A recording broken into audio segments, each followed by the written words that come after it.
On todella suuri ilo toivottaa teidät kaikki tähän iltaan seurakuntien puolesta. Ja me iloitaan siitä, että me saadaan tehdä tämä yhteistyössä kirkkojen välillä ja saadaan tehdä tämä tällaisena yhteiskristillisenä projektina. Me iloitaan myös siitä, että me ollaan saatu olla eilen Kerhotalolla, tänään täällä Suomitalolla. Kuinka moni teistä muuten oli eilen mukana? Voisitko sen verran nostaa kättä, niin saan nähdä, mitä piditte eilisillasta? Kyllä. Me iloittiin eilisestä konsertista ja tänään jatkuu musiikin tahdissa paljon, mutta myöskin tänään saadaan sitten kuulla Ilkka Puhakkaa hetken päästä. Viveka sanoo muutaman sanan siitä. Mutta tehtäväkseni jäi lukea yksi Raamatun kohta, joka on ihan tuttu monille meistä. Johannes 10:10. Tämän tapahtuman nimeksi, otsikoksi valittiin tai annettiin enemmän elämää.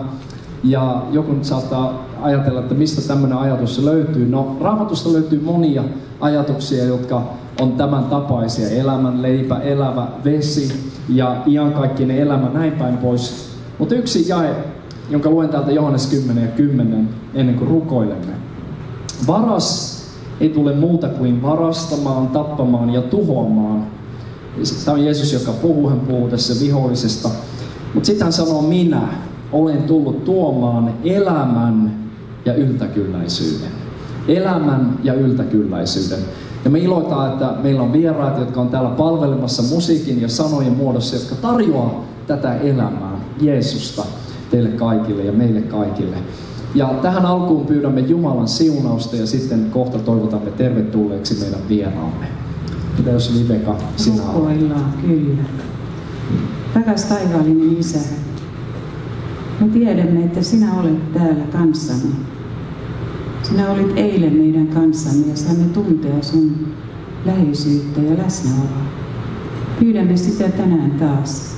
Anna sinun pyhä henkesi saapua meille ja lämmittää meidän sydämemme, että saamme tuntea sinun läsnäolosi.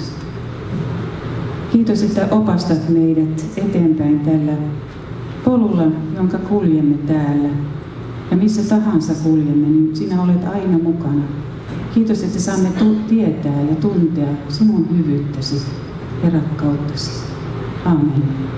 Kiitos taivaallinen Isä, että saamme olla koolla tänä iltana tässä Suomitalossa ja puhua tästä elämästä, iankaikkisesta elämästä, Jeesus sinusta. Ja me pyydetään, että siunaat Pekkaa ja Arjaa, jotka tulee laulattamaan ja laulamaan meille. Ja siunaat Ilkkaa, myös hänen puolisoaan Marjoa. Kiitos Herra, että olet lähettänyt nämä ihmiset tuomaan meille ilosanomaa ja koskettamaan meidän elämää ja virvoittamaan meitä. Herra, puhu meille tänä iltana, ole meitä lähellä tänä iltana. Kiitos, kun me noista ovista lähdetään ulos, niin me ollaan saatu kokea jotain ikuista. Tätä me pyydetään Isän ja Pojan ja Pyhän Hengen nimeen.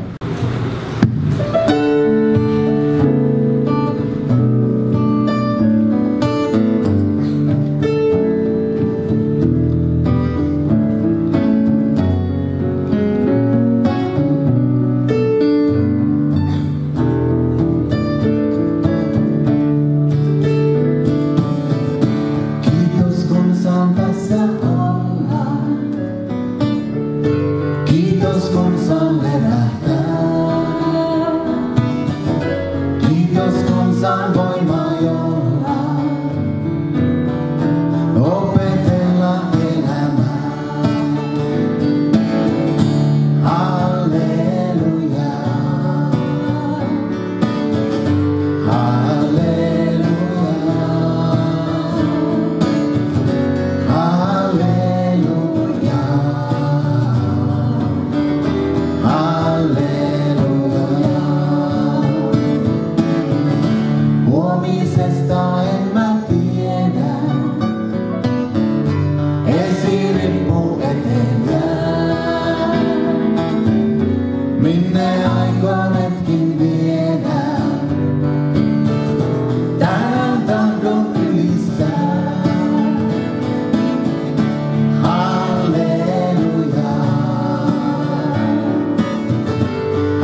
hitaankin jo osaa. Vielä kerran. Halleluja. Halleluja. Halleluja. Halleluja.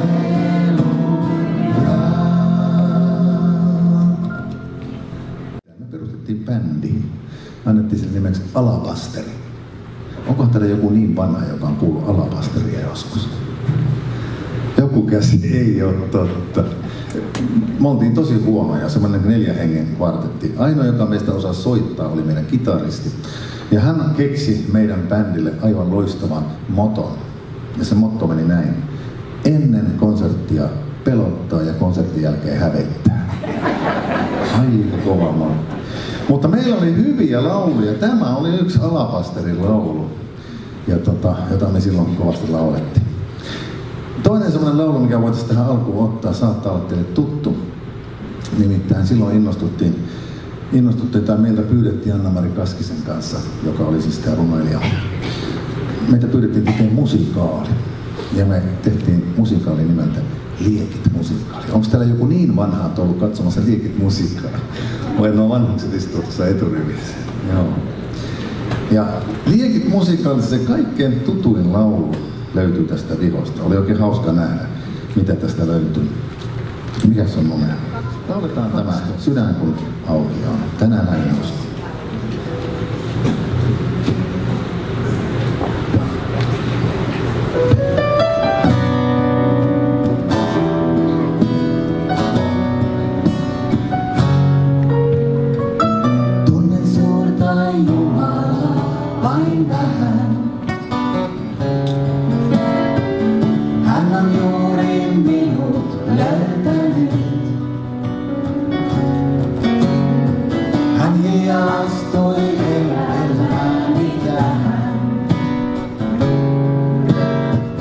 Kaiken uusin silmin näen nyt, sydän kun auki on, sinne Jeesus tekee asunnon. Tänään hänen uskon näen aamun ruskan päivän sarastaa, sydän kun auki on, sinne Jeesus tekee asunnon. Tänään hänen uskon näin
semmoisia Jumalan sotureita ja hienoja semmoisia elämäntaistelijoita. Ja monesta heistä on tullut laulu.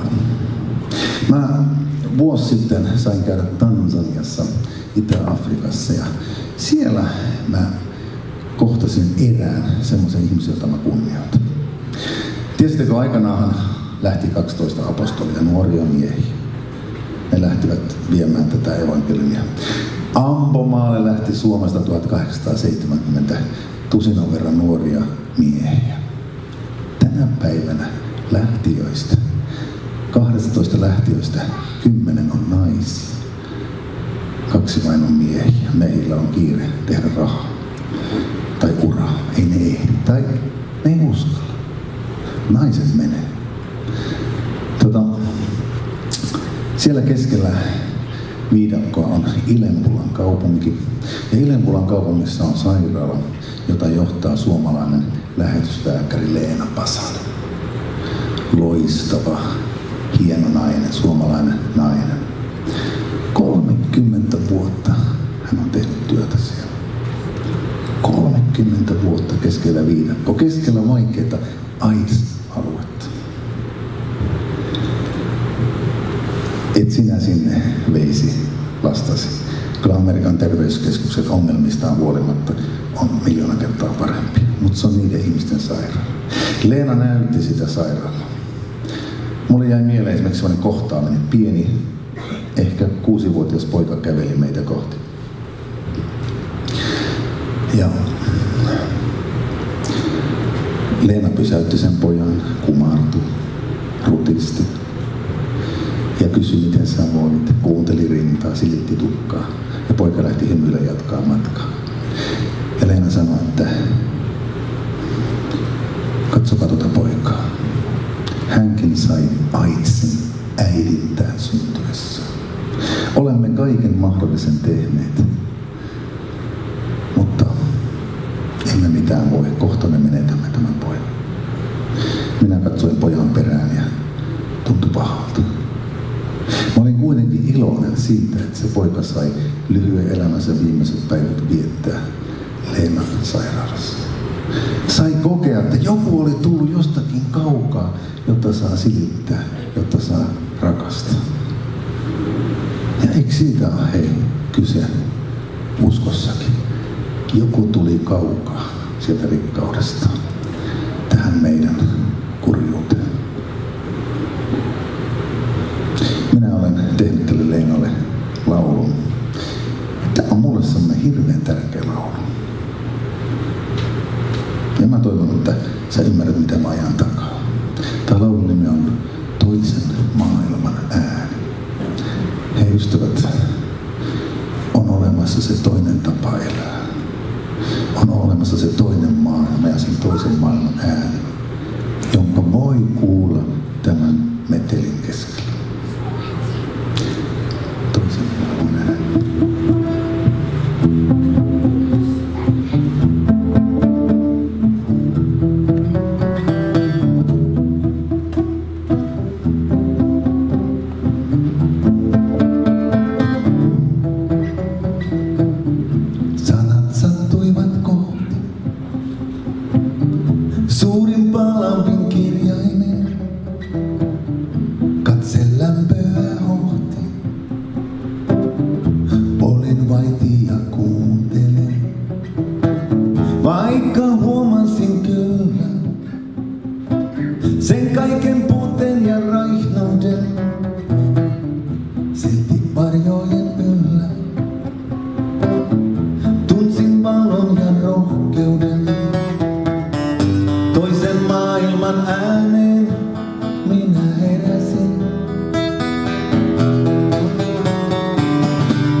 taivas kumartumaan. Vain rakkauden.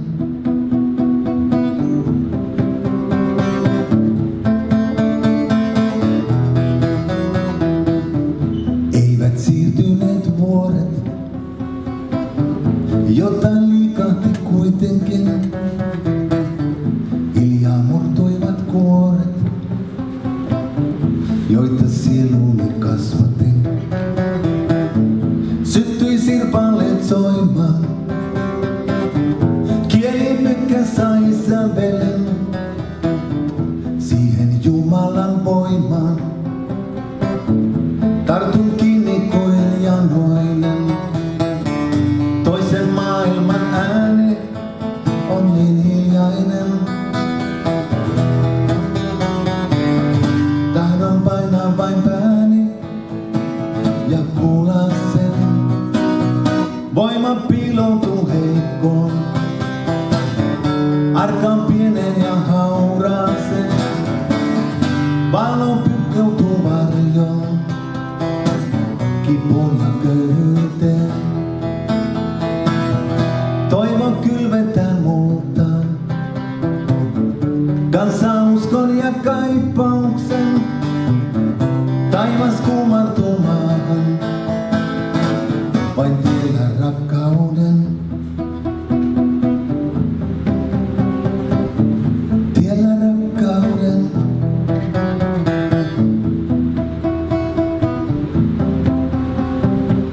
Tiellä rakkauden.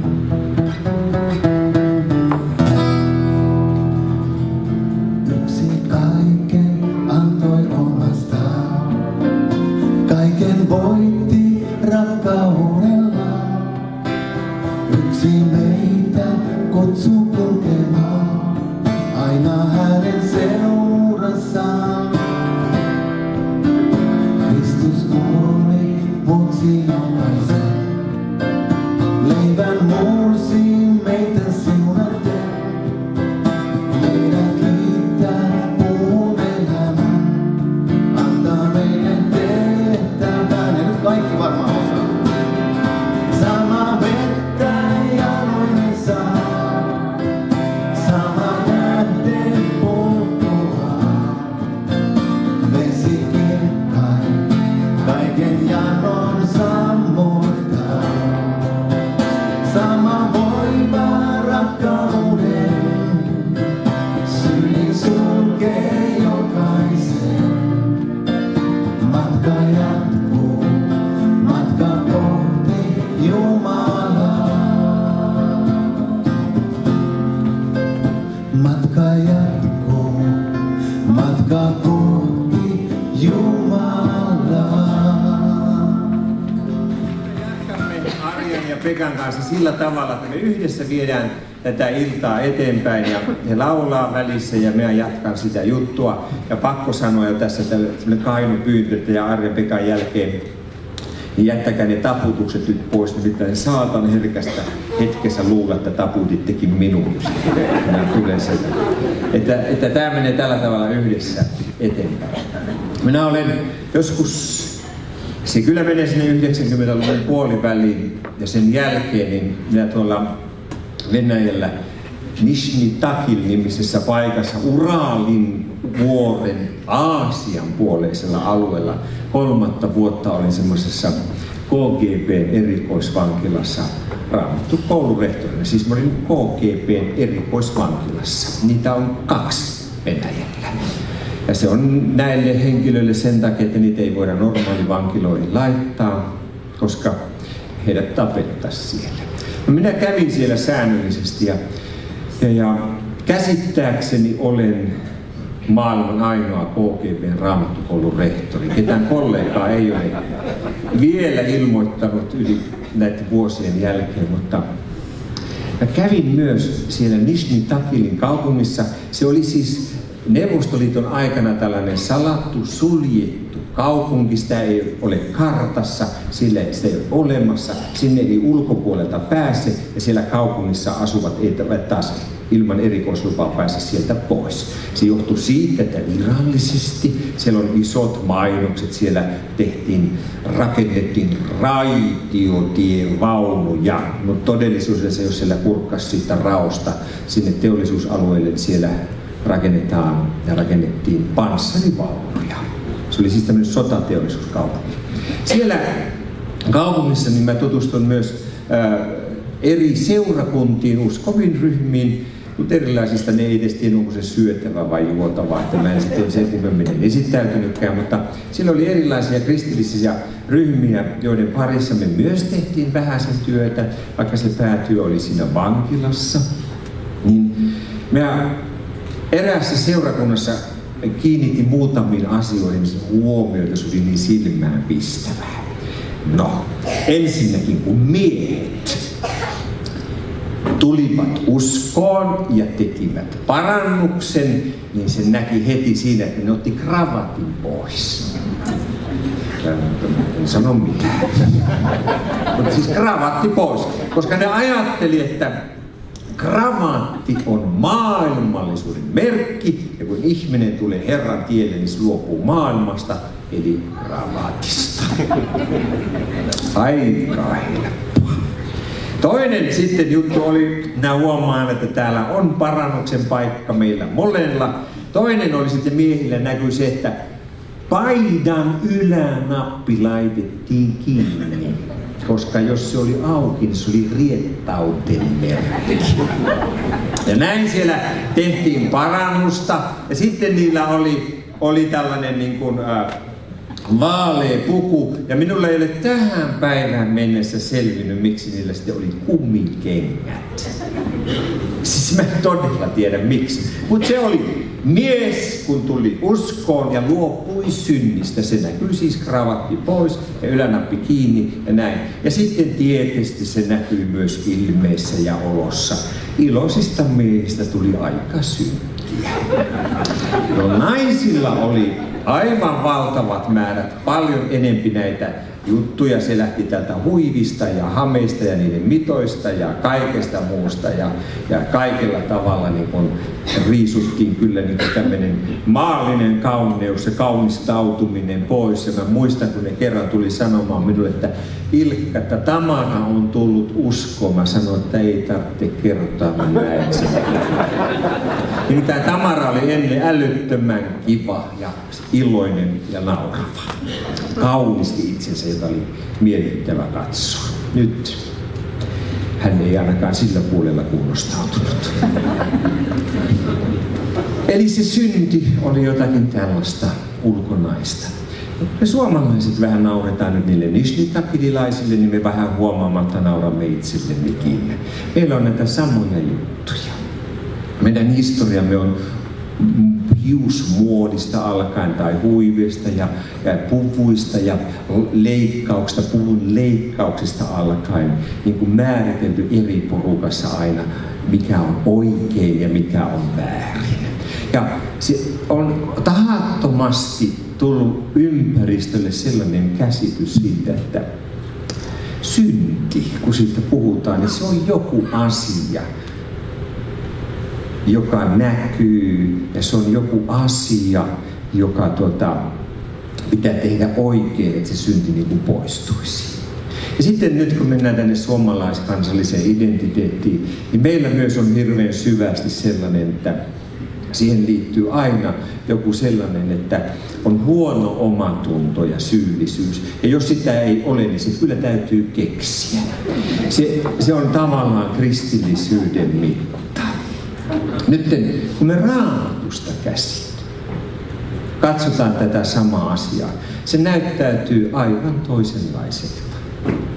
Ihan en lähde oppituntia teille pitämään, mutta väläyksenomaisesti ilmaisen, että Vanhassa testamentissa, siis siinä Jeesuksen Raamatussa, siellä on 8 eri syntisanaa, vai olikohan niitä 7 hebrean kielessä semmoisia käsitteitä. Yksikään niistä 7 sanasta ei tarkoita mitään edellä kuvattua, eikä sinne päinkään.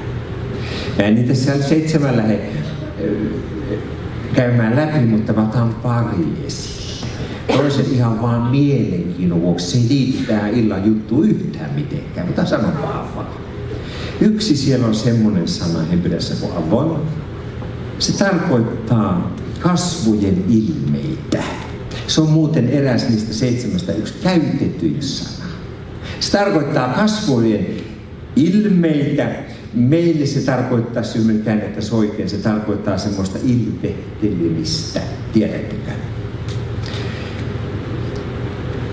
Me voimme monella tavalla loukata toisia ihmisiä sanoilla, mutta paljon syvemmät haavat me lyömme eleillä ja ilmeillä. Ei siitä tarvitse välittää. Se on.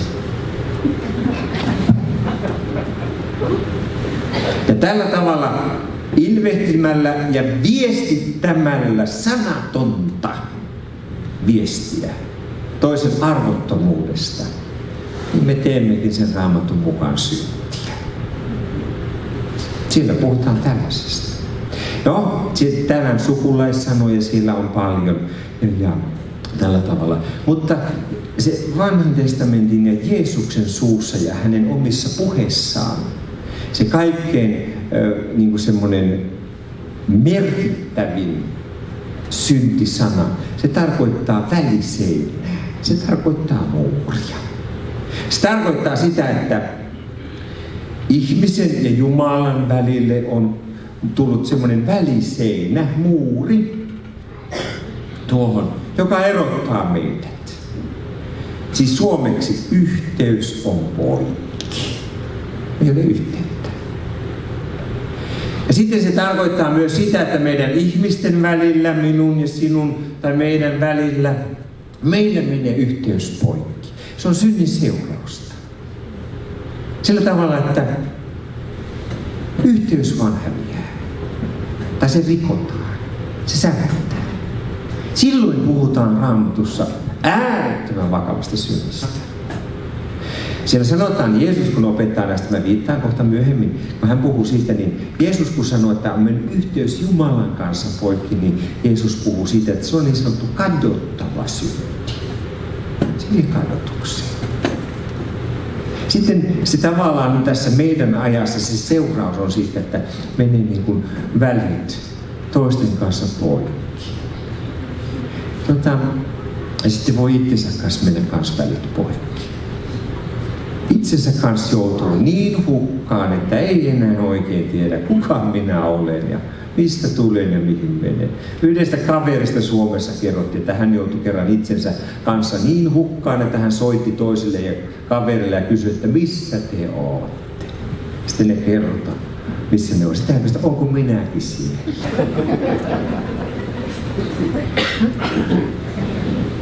Haetaan oma paikkaa ja tällä tavalla. Jos te haluatte tietää, miltä raamatullinen synti tuntuu, niin ei teidän kannata vaikkapa juoda 2 viikkoa väkevää viinaa päälle täyteen joka päivä. Sen jälkeen te itse asiassa tiedätte, miltä alkoholimyrkytys tuntuu ruumiissa. Tai vaikka olisit kuinka siististi elänyt moraalisesti korkealla tasolla ja et loukannut ketään. Ja sinulla on hyvä todistus ulkopuolelta. Ja olet mallityyppi. Mutta kun suhde lähimmäisen rakkaan kanssa menee poikki, silloin tiedät, miltä synti tuntuu. Mikään moraalinen tai uskonnollinen puhtaus ei auta, kun sydän itkee sitä, että rakkaimman kanssa menee välit poikki. Ne voi mennä äidin ja isän kanssa tai lasten kanssa. Tätä itkua me sielunhoitajat kuulemme paljon. Ne voi mennä välit poikki puolison kanssa tai ystävien kanssa. Ja se haava on niin syvä, että tuntuu, että ei ole mitään laastaria, millä se peitettäisiin ja hoidettaisiin. Tai se voi mennä lasten kanssa. Minä olen oppinut lapseni kautta tietämään, mitä on itkeä niitä. Että ei kyynele tule. Sisuskalut ovat aivan rikki. Niihin sattuu, kun yrittää itkeä. Tiedättekö se semmoinen itku, joka on sitä pakonomaista hakkaamista, että se lyö vaan tuolla palleassa. Ja kun kaikkeen sattuu ruumissa, on kuin piesty sisältäpäin. Tämän minä opin tyttäreni kautta. Ja vaimoni oppi kanssa. Mikään ei auttanut, eikä lohduttanut silloin, kun suhde meni poikki. Ja millään muulla ei ole mitään väliä silloin, kun se suhde on poikki. Ei nämä rikkaudet, ei hyvät toimeentulot, ei saavutukset, ei voitot. Kuulkaa, ne ovat höyhenen painon arvoisia silloin, kun nämä jutut menee poikki. Kun Raamattu puhuu synnistä, se puhuu paljon vakavammasta kuin kravatista, tai ylänapista, tai tuhkamuodista, tai puvusta, tai asusta, tai väreistä. Se puhuu siitä, suhde on poikki.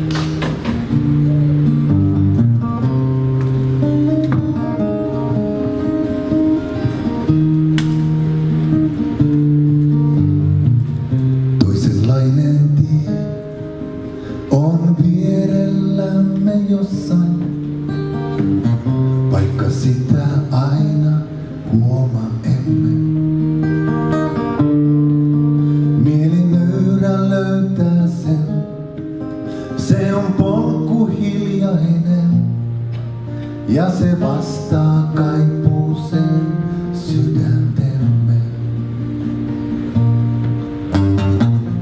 Toisenlainen tie on vierellämme jossain. Miksi tavoitella taivaan rantaa? Jos vain löytyy ristinpuu, silloin polku avautuu. Ja se kaiken pyytää vain ja kaiken antaa.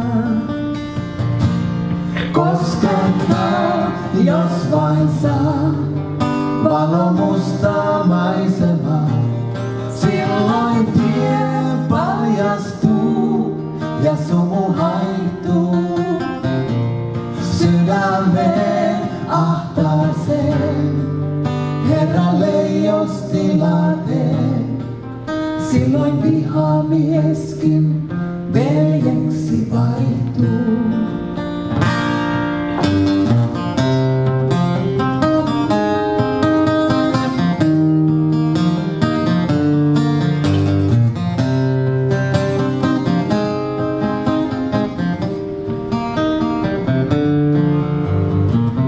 Toisenlainen tie on vierellämme jossain. Joskus kyyneleetkin asuu siellä. Jos vain sydän armahtaa toista pientä kulkijaa, niin me silloin olemme jo sillä tiellä. Koskettaa, jos vain saa, valo mustaa maisemaa. Silloin tie paljastuu ja sumu haihtuu. Sydämeen ahtaaseen, Herralle jos tilaa tee. Silloin vihamieskin veljeksi vaihtuu.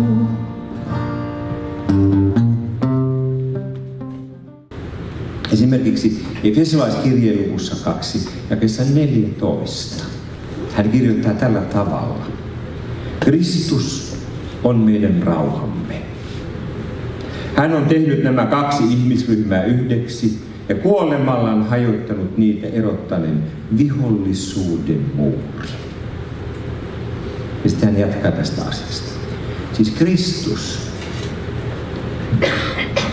on kuolemallaan, eli syntien sovitus, rikkonut sen muurin, eli synnin, joka erottaa meidät Jumalasta, toisista ihmisistä.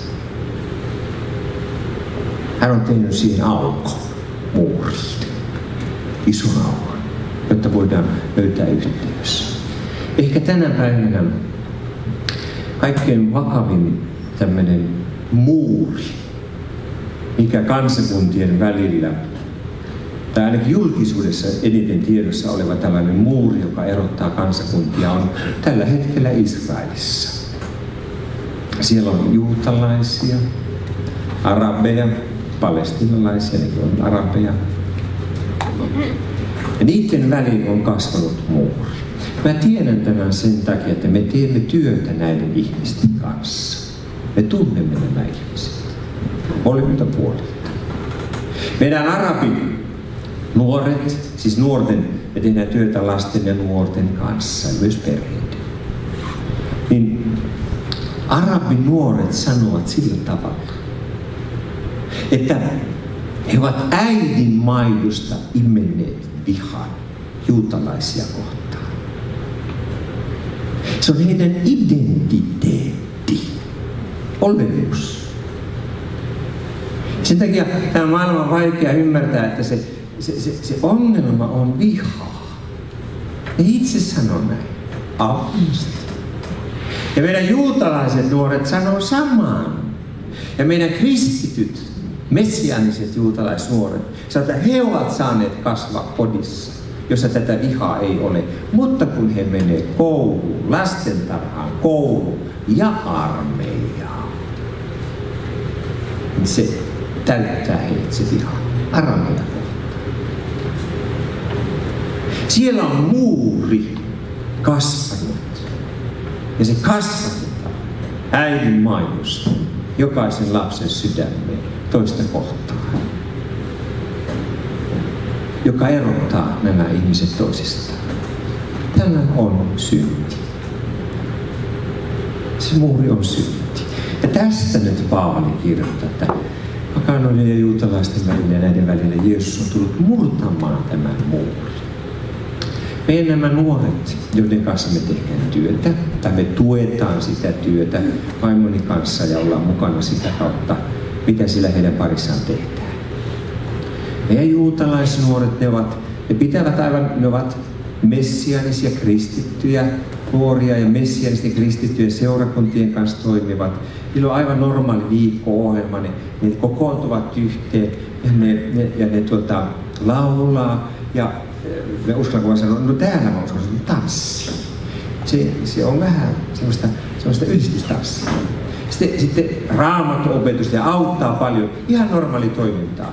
Ja sitten meidän pohjoisessa nämä vastaavat arabinuoret, niillä on aivan tämmöinen oma juttu. Mutta aina 2 kuukauden välein, aina on sota tai ei. 2 kuukauden välein nämä tuodaan yhteen, nämä nuoret. Ne ovat aina viikonlopun verran yhdessä. Ne ovat löytäneet toisensa, koska he ovat löytäneet saman pelastajan Jeesuksen. Nyt heidän vihan ja kaiken ulkopuolella on vielä yksi voimakkaampi tekijä, jonka kautta he tulevat yhteen. Yhdet hienompia juttuja on myös tämmöiset kesäleirit, mitä ne tekee paljon täällä Yhdysvalloissa, Kanadassa on ollut ja Euroopassa monessa paikassa. Meidän nämä, ei viime vaan toissa kesänä, nämä nuoremmat nuoret, ne tarkoittaa niin kuin ei-lukioikäisiä, sieltä alta 15-vuotiaita. Ne tekivät matkan Etelä-Saksaan. Niillä oli leiri siellä paikallisten kanssa. Ja sitten nämä esiintyvät nämä meidän nuoret eri paikoissa. Ja eräs paikka, missä ne esiintyvät Etelä-Saksassa, oli Vanhainkoti. Hei stop. Saksalainen vanhainkoti. Ketä siellä on? Minkä ikäisiä ihmisiä? Kyllä luulisi teidän tietävät. Milloin te olette eläneet? Jotkut parasta nuoruutta. Nyt sinne tulee juutalaisia ja arabinuoria. Esiintyy yhdessä. Ne laulaa yhdessä. Ne tanssii yhdessä. Ne esittää yhdessä. Ne todistaa valtavan upeita todistuksia, mitä Jeesus on minulle tehnyt. Ja kun se tilaisuus oli loppu, niin nämä saksalaisen vanhainkodin vanhukset itkivät ja kysyvät näiltä meidän nuorilta lapsilta, voiko saada anteeksi? Voidaanko me saada anteeksi? Ja nämä meidän lapset kertoo näille iso äiteillensä ja isillensä, voitte, koska Jeesus on antanut anteeksi. Ja toinen välähdys sieltä samasta maailmasta. Luulen teidän tietävän, tai vähänkään jos on seurannut asunut, niin tiedätte, että Israelissa kaikki lukiolaiset ennen kuin lukio loppuu, ne tekee pyhiinvaellusmatkan Saksaan tai Puolaan. Kaikki juutalaiset opiskelijat, lukiolaiset. Ihan kaikki. Nytkin kun mä lähdin sieltä pois, tulin sieltä, se lentokoneella oli aivan täynnä näitä 7.2-luokkaisia. Tai miten täällä, 2.-3-luokkaisia. Lukion loppupuolella olevia. Aivan täynnä koko sen lentokentän aula, mistä lähti lennot Saksaan, Berliiniin. Ne lähti pyhiinvaellusmatkalle. Kaikki tietävät siellä Israelissa, kun he palaavat, nämä nuoret palaavat takaisin sieltä pyhiinvaellusmatkalta kotiansa. Ne ovat entistä vihaisempia.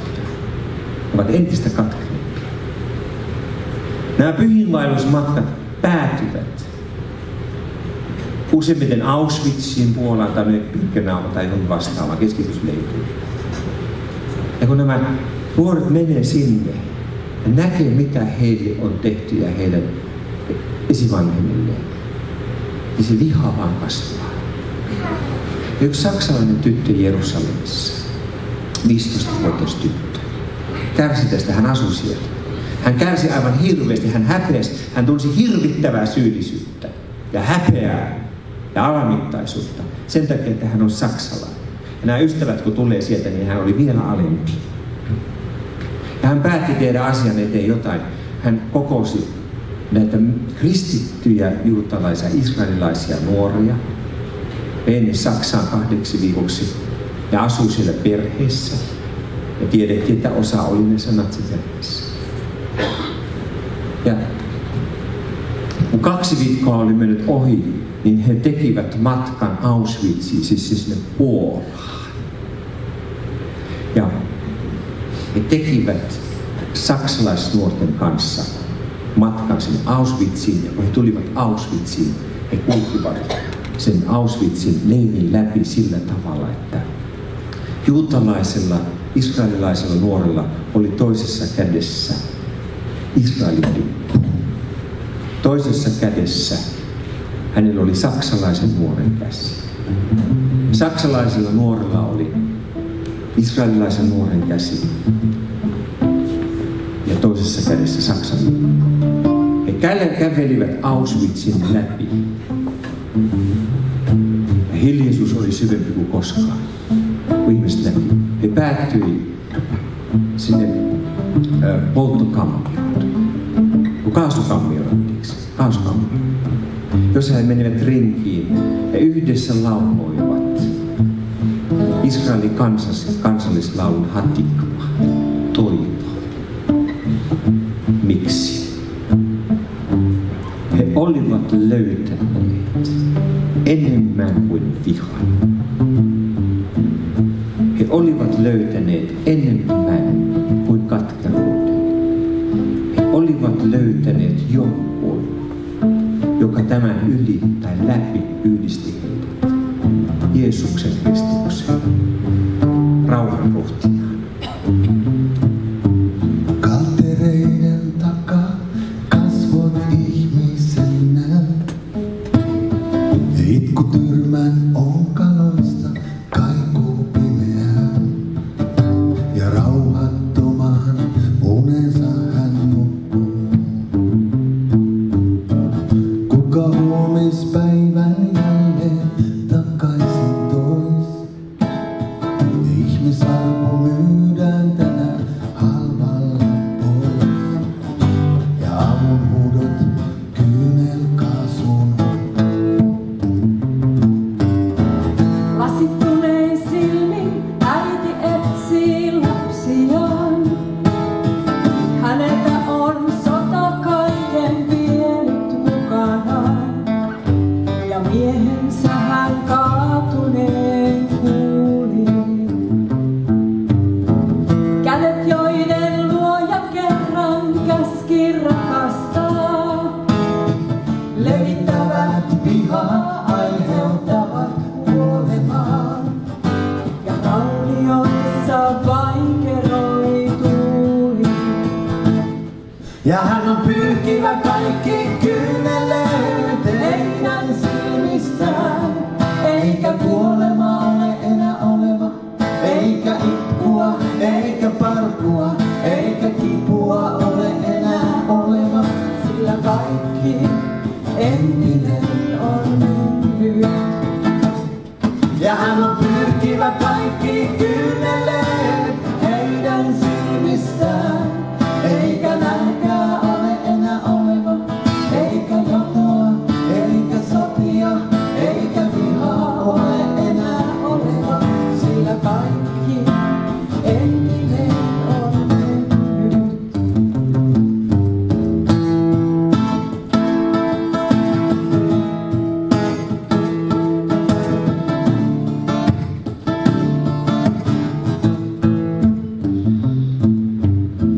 Pieni lapsi seisoo, tyhjä kuppi kädessään.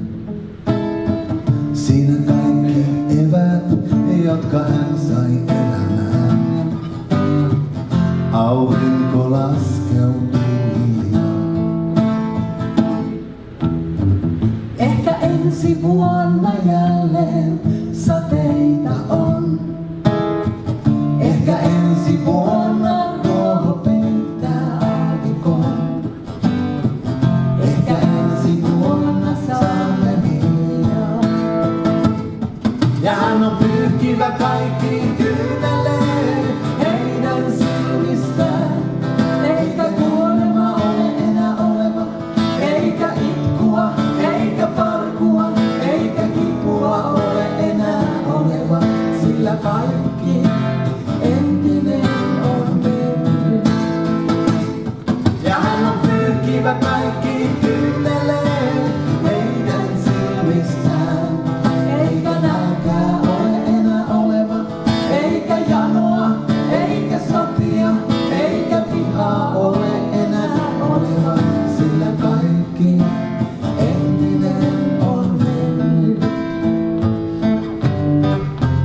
Kaikki entinen on mennyt. Kaikki entinen on mennyt.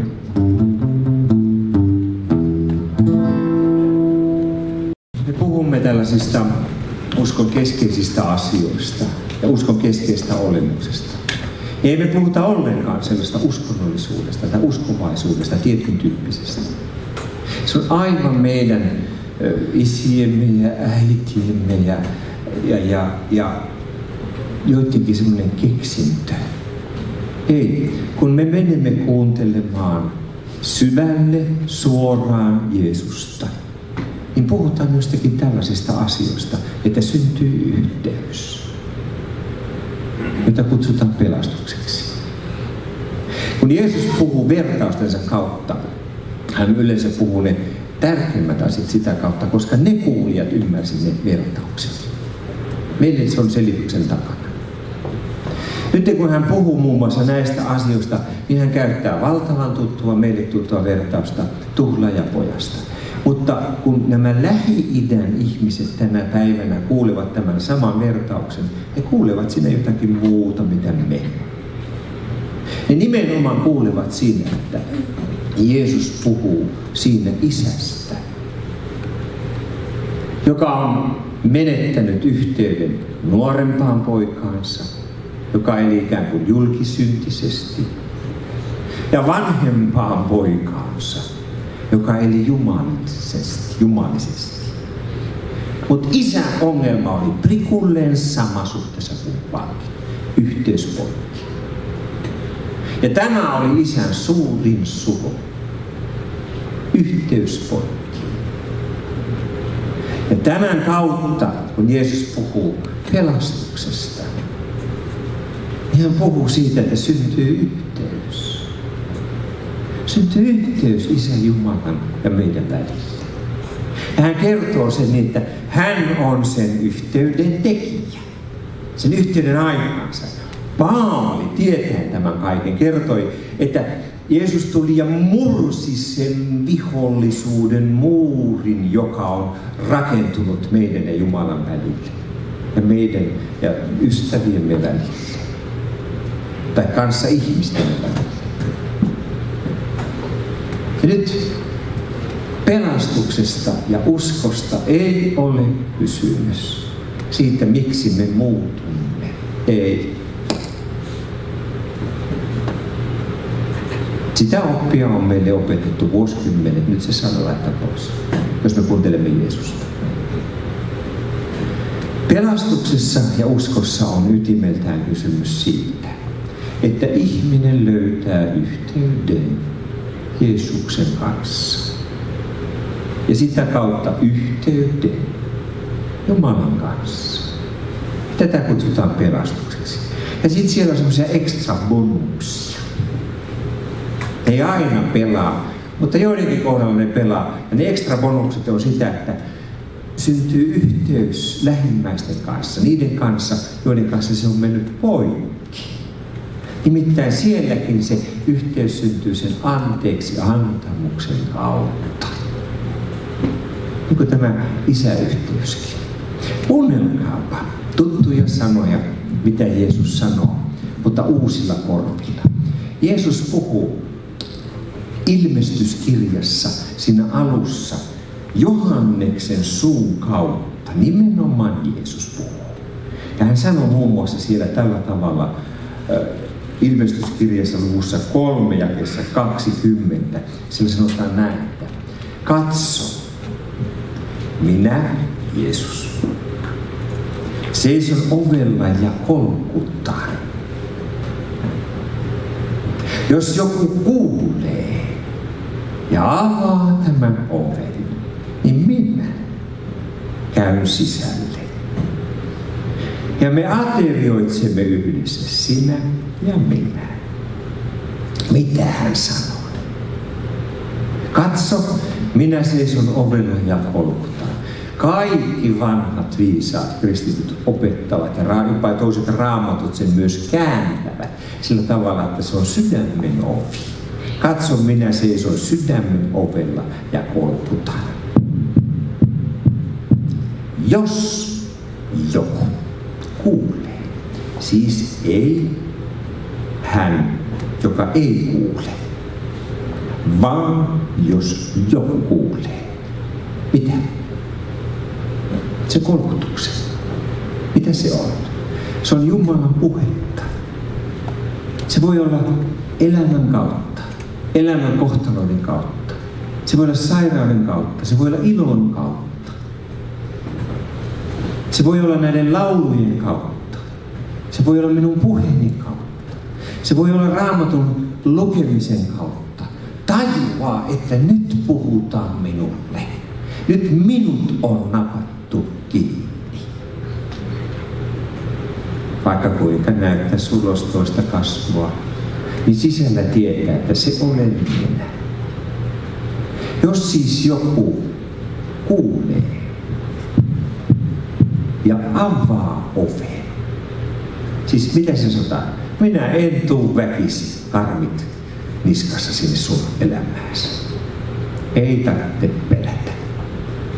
Ketään ei voi käännyttää. Ja jos joku teistä on käännytetty, niin mä voin ilokseni sanoa, kun ihminen vapautetaan luonnolliseen tilaan, se kääntyy takaisin omaan tilansa. Ei uskoon liity mikään väkivalta ja pakko.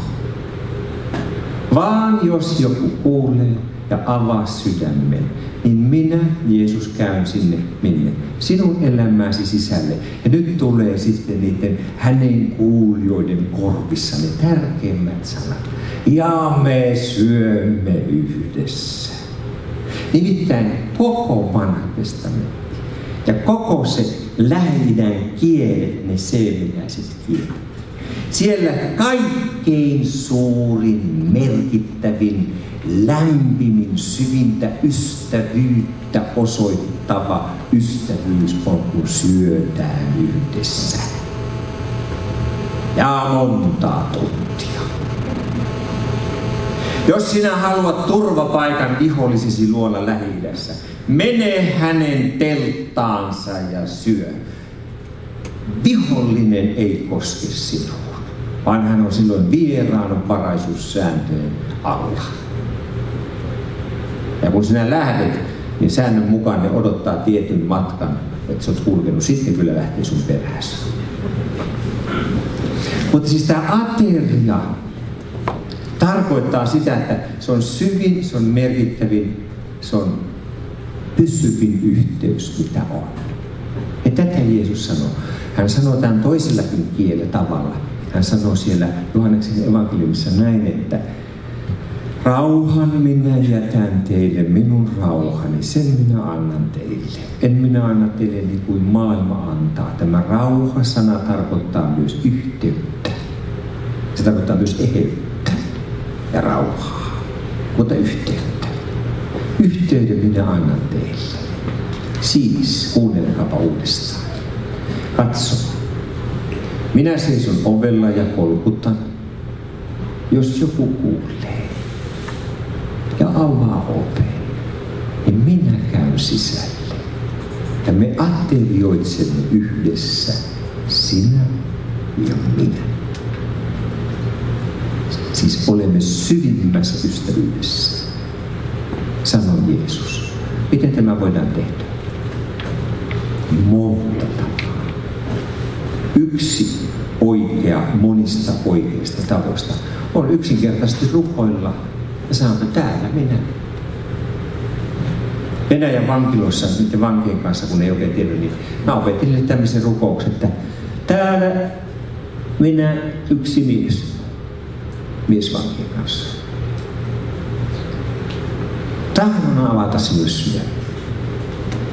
Ja minä näin 20 vuoden aikana, kuinka ne elämät muuttuivat niille. Yksi vierailu ei kerro mitään, mutta 100 kertoo.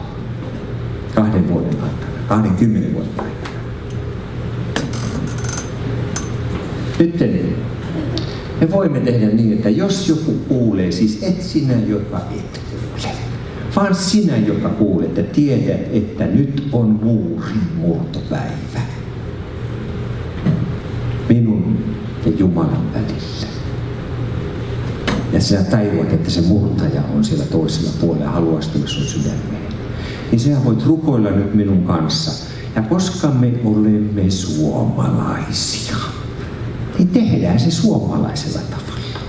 Tehdään se näin, että me hiljennymme nyt rukoukseen. Ja kun Suomessa opetettiin meidän ikäisille, minulle ja vanhemmille, että kun rukoillaan, niin laitetaan kädet ristiin ja silmät kiinni. Ja tehdäänpä näin. Kädet ristiin ja silmät kiinni. Ja nyt minä kysyn, teillä on silmät kiinni. Nyt minä kysyn, onko täällä niitä ihmisiä, jotka haluaa sanoa Jeesukselle, että täällä minä, tule minun sydämeni ja elämäni. Jos on, voit ilmaista sen käden nostolla ja me yhdessä rukoilemme. Onko täällä sellaisia ihmisiä? Kiitos. Teillä on muuten monta, paljon. Nyt rukoillaan. Herramme ja vapahtajamme Jeesus Kristus. Kiitos siitä, että sinä polkutat. Sinä haluat tulla elämäämme. tuomaan yhteyden ja pelastuksen. Anna siitä tulla totta, niin että se ei ole idean tasolla, vaan se tuntuu ja vaikuttaa meidän elämässämme. Tee itsesi meille todeksi. Ja Herra, anna meidän oppia elämään uskoa niin, että se on yhteyttä sinuun. Ja tässä yhteydessä vaeltamista ja kasvamista. Ja Herra, sinä näet, että meillä on niitä yhteyksiä poikki toisten ihmisten kanssa. Me myös rukoilemme, että tulee ja purra niitä muureja meidän väliltä, että syntyisi lasten välille, puolisoiden välille, vanhempien välille, ystävien välille, yhteys, joka on elämää, enemmän elämää. Jeesus, kiitos siitä, että sä siunat tämän jokaisen henkilön, joka sydämessään sinun puolesi nyt kääntyy, tunnustaen, että puheesi on kuultu ja siihen vastataan. Jeesus, sinun nimessäsi, aamen.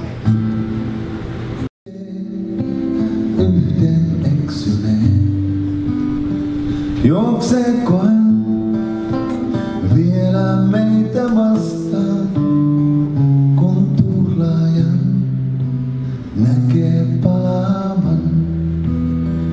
Lausuuko hän vielä syytetylle, armahdetaan tänään kaaleistaan. Antaako hän puhtaat vaatteet ylle, kun syntinen tulee itkien. Sama vanha ristinpuu kaiken ylle kaareutuu, risti vain ei kestä mikään muu.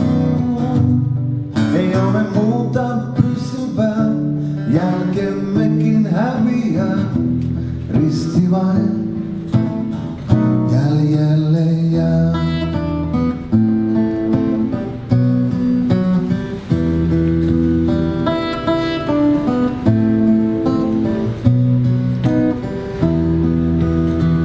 Huomaako hän, kuinka kaiken tuhlaan? Näkeekö sen, kuinka harhailen? Kutsuuko hän silti minut juhlaan? Ja tulla saan kotiin uudestaan. Sama vanha ristinpuu kaiken ylle kaareutuu, risti vain ei kestä mikään muu. Ei ole muuta pysyvää, jälkemmekin häviää, risti vain jäljelle jää. Sama vanha ristinpuu kaiken ylle kaareutuu, risti vain ei kestä mikään muu. Ei ole muuta pysyvää, jälkemmekin